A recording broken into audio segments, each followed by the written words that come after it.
Hey up everybody, I'm on the next part of my shaper videos. It's my new addition to my workshop, an Adept powered shaper. What it is, I got this recently and it's been off at road for over 10 years. So what I'm doing, I'm recommissioning it, doing a few modifications, doing a review on it. And at the moment I've just beefed the frame up. You probably saw that in my last video, and I'm in the process of finishing that frame off and getting it all boxed in to look like a miniature shaper. So if you want to sit back and stick around with me, I'd appreciate that.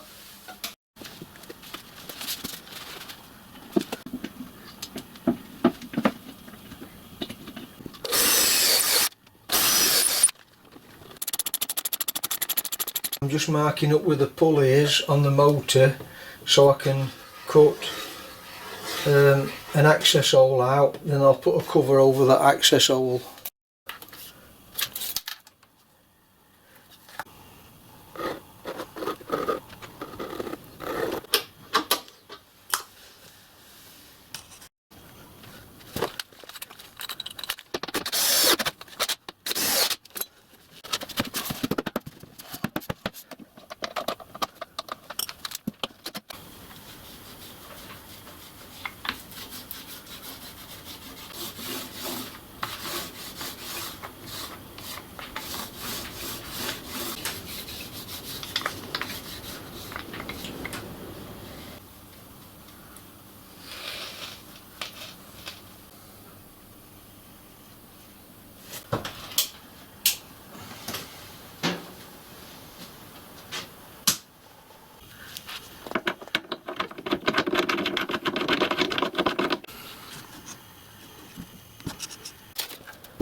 Right, that's all my cosmetic work done on Shaper.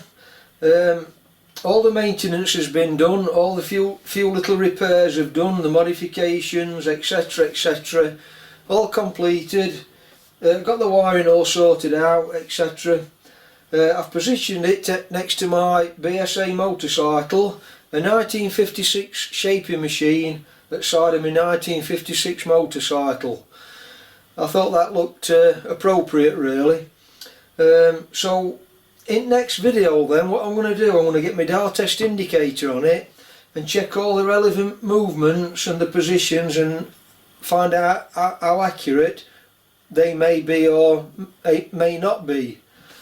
You know, the cross slide, the ram, the table, the tool post, etc, etc. I'll also do a review of all the specification on it in next part. And once I get the Shaper into the position near where the camera is now, I've made a space for it, we can also do a little bit of cutting on it and see how it performs. So I'm going to sign off on this one for now, and I'll catch you on the next part then. If you found that useful, informative, enjoyable, give me a thumbs up and a subscribe, I'd appreciate that. And I'll catch you on the next video. So thanks for watching then, bye for now.